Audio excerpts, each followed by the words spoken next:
gusto, mi nombre es Sebastián Loja y el día de hoy les voy a hablar sobre el impacto de la incertidumbre sobre el crecimiento y la inflación. Este es el contenido que vamos a hacer. Comencemos. Para los países en desarrollo emergentes, un crecimiento económico sostenido y a su vez un nivel de precios bajos y estable son los principales objetivos macroeconómicos que se busca alcanzar. Sin embargo, son justamente estos países en desarrollo y emergentes los que pasan por alto la evaluación de la incertidumbre.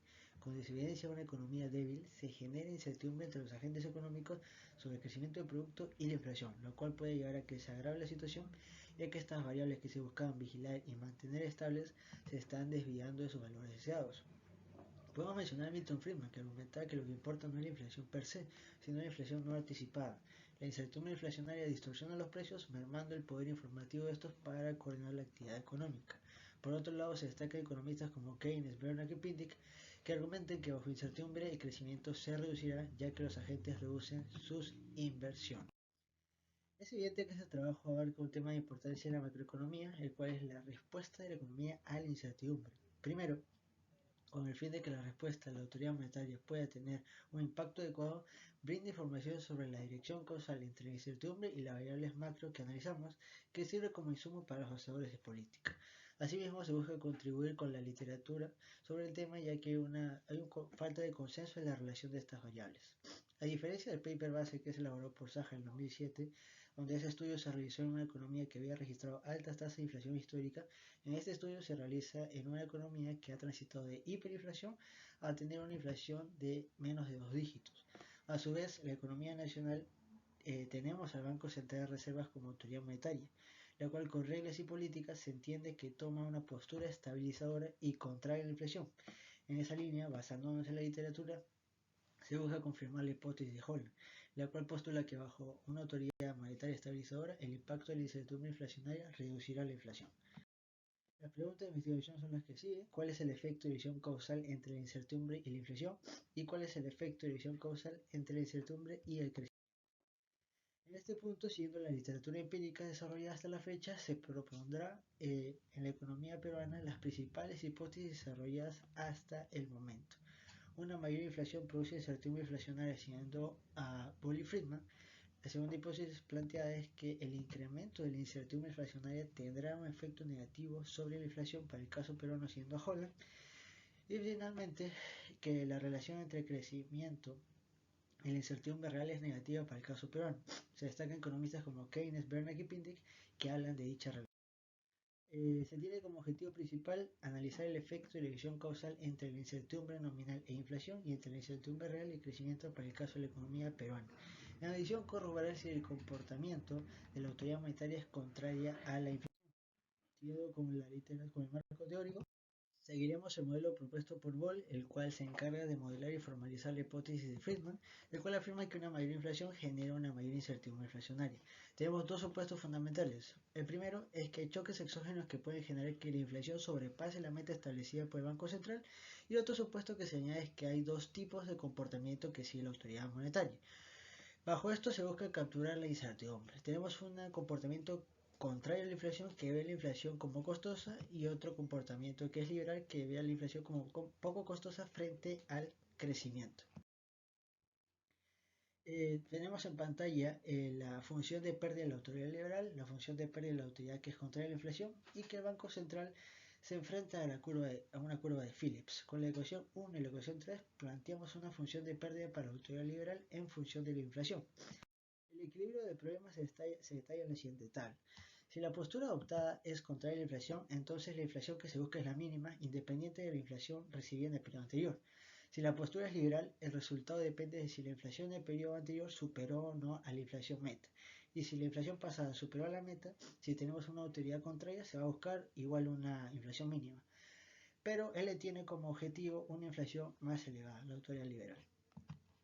La pregunta que toca responder es ¿cuál es la relación entre la incertidumbre y la inflación? Paul proponía que esta relación es medida por el vínculo entre la inflación esperada y la varianza condicional. En base a ello se construye la varianza condicional de la inflación, que será justamente también lo que construimos en nuestro modelo económico. En cuanto a la revisión de la literatura teórica, primero hablaremos de la relación de la inflación y la incertidumbre nominal.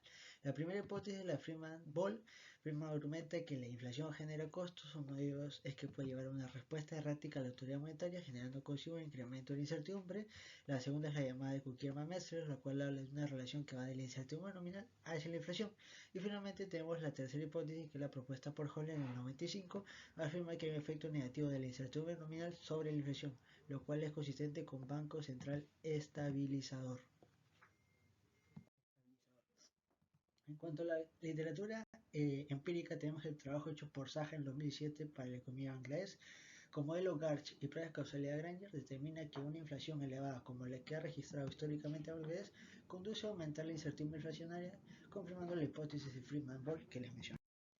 En cuanto a la relación entre el crecimiento y la incertidumbre real, se destacan economistas como Keynes, Bernanke y Pindyck, que argumentan que bajo incertidumbre el crecimiento se reducirá ya que los agentes reducen sus inversiones.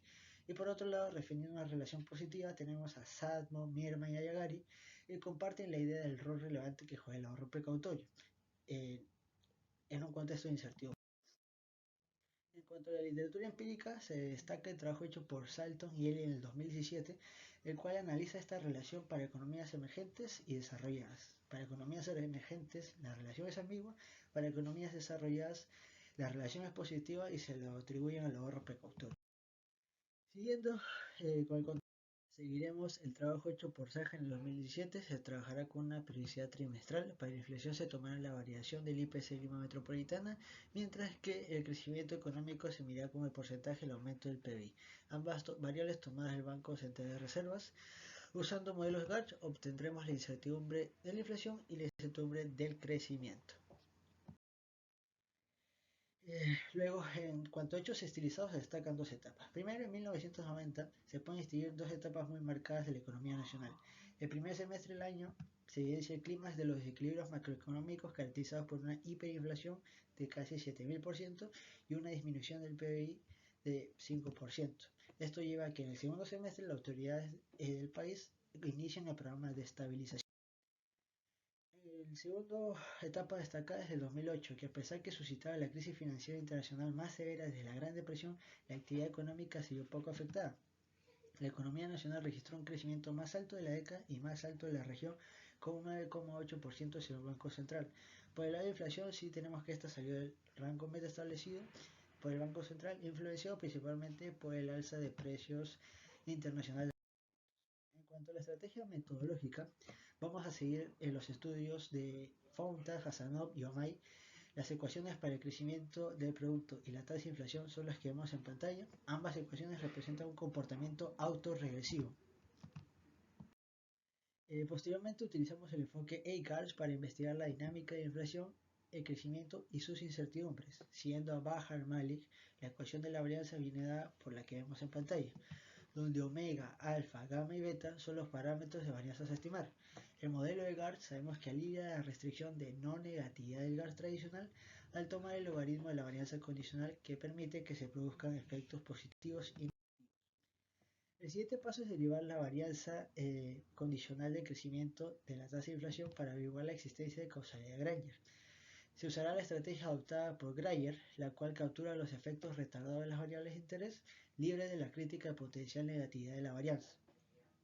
Para asegurar que nuestros resultados son robustos, a la elección de la longitud del rezago realizaremos las pruebas de causalidad Granger para 3 longitudes de rezago, 4, 8 y 12. Se elige el enfoque de causalidad Granger sobre, por ejemplo, el enfoque de estimación simultánea por dos razones. Nos permite capturar los efectos rezagados de las variables de interés, y el enfoque causalidad Granger minimiza el número de parámetros a estimar. La principal crítica que se le ha hecho al método de causalidad Granger es que cuando se usa esta prueba y el investigador no tiene conocimiento adicional sobre el fenómeno investigado, no habrá relevancia en la información que arroje la prueba. Pero como menciona el propio Granger y Fountas en el 2017, en este sentido, sacar relaciones sobre la existencia de la relación causal entre series temporales investigadas solo es posible si se puede acceder al conocimiento teórico del mecanismo, y ese es el caso de este trabajo. Como plus, adicionalmente se analizó mediante el test de Dickey-Fuller la estacionalidad de las variables, primero mediante el test de Durbin, que vemos abajo en pantalla, corroboramos la no autocorrelación, con lo cual sabemos que los resultados que nos arroje la prueba de Kiffible serán correctos. En ambos casos rechazamos la hipótesis nula, por lo que decimos que no hay raíces unitarias, es decir, nuestras variables son estacionarias. Estas fueron las referencias solicitadas. Muchas gracias por su atención.